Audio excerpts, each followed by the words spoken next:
একজন দুর্বল মানুষ একবারের ঝড় সামলাতে অনুপ্রেরণা খোঁজে, একজন শক্তিশালী মানুষ আত্মশৃঙ্খলা গড়ে তোলে হাজারটা ঝড় পেরিয়ে যাওয়ার জন্য। ঘৃণাকারীরা যেন নিজেদের সন্দেহেই দম বন্ধ করে হাঁপাতে থাকে, কারণ আপনার ধারাবাহিকতা টিকে থাকবে তাদের নিঃশ্বাসের চেয়ে দীর্ঘ।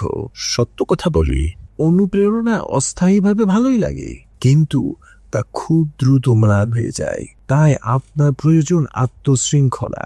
সেটাই আপনাকে ভোরে জাগিয়ে তোলে, সেটাই আপনাকে বিভ্রান্তিকে না বলতে সাহায্য করে, আর সেটাই আপনাকে লক্ষ্যগুলোকে বাস্তব সাফল্যে রূপান্তর করে। আত্মশৃঙ্খলা চুপচাপ কাজ করে, কিন্তু মারাত্মকভাবে ফলপ্রসূ। আপনার আর বেশি হাইপ লাগবে না, আপনার দরকার আরো বেশি আত্মনিয়ন্ত্রণ। সেখানেই শুরু হয় প্রকৃত মহত্বের পথ। It wakes you up when sleep feels sweet. It moves your hands, your mind, your feet. It doesn't shout, it doesn't shine, but it builds your empire over time. আপনি যদি বুঝে থাকেন আমি কি বোঝাতে চাই, তাহলে আজকের আলোচনা আপনার চিন্তার সাথেই মিলবে। তাই আমার সঙ্গেই থাকো। ডেভিড গগিন্স, একেবারে নিচু অবস্থান থেকে আলট্রা অ্যাথলেট হওয়ার যাত্রা। ডেভিড গগিন্সের জীবনের শুরুটা সুবিধা ও আশাবাদের মধ্যে দিয়ে হয়নি। তিনি শৈশবে শারীরিক ও মানসিক নির্যাতনের শিকার হন, সহিংস ও বর্ণবাদী পরিবেশে বেড়ে ওঠেন। তার লেখাপড়াতেও ছিল ব্যর্থতার ছাপ।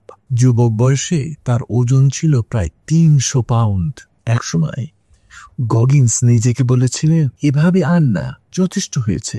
নেভি সিলস, যা বিশ্বের অন্যতম কঠিন সামরিক প্রশিক্ষণ প্রোগ্রাম, সেখানে ভর্তি হওয়ার জন্য তাকে মাত্র 3 মাসে 100 পাউন্ডেরও বেশি ওজন কমাতে হয়েছিল। এমনই একটি কাজ যা অনেকেই অসম্ভব বলে মনে করত। তাই তিনি নিজেকে বদলে ফেলেন এক উন্মত্ত যোদ্ধায়। প্রতিদিন কাজে যাওয়ার আগে ও পরে মাইলের পর মাইল দৌড়াতেন, খেতে শুধু চর্বিমুক্ত স্বাস্থ্যকর খাবার, এবং ব্যথা, ক্লান্তি, মানসিক প্রতিরোধ সব কিছুর মধ্যে দিয়ে নিজেকে ঠেলে নিয়ে যেতেন। তবে তিনি এখানেই থামেননি। নেভি সিলস হওয়ার পর গগিন্স আরও অনেক অর্জন করেন। 100 মাইলের বেশি দীর্ঘ আল্ট্রা ম্যারাথন দৌড়ান, 24 ঘন্টায় 4300টি পুল আপ করে গড়েন বিশ্ব রেকর্ড। লেখেন best selling book can't hurt me. সারা বিশ্ব জুড়ে লাখো মানুষের অনুপ্রেরণার উৎস হয়ে উঠেছে। ডেভিড গগিন্সের গল্প প্রমাণ করে আত্মশৃঙ্খলা, মানসিক শক্তি ও অসীম সংকল্প দিয়ে মানুষ কতটা অসাধ্য সাধন করতে পারে।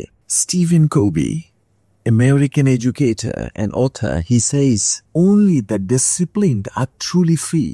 The undisciplined are slaves to moods, appetites and passions. শুধু আত্মনিয়ন্ত্রিতরাই প্রকৃত অর্থে স্বাধীন।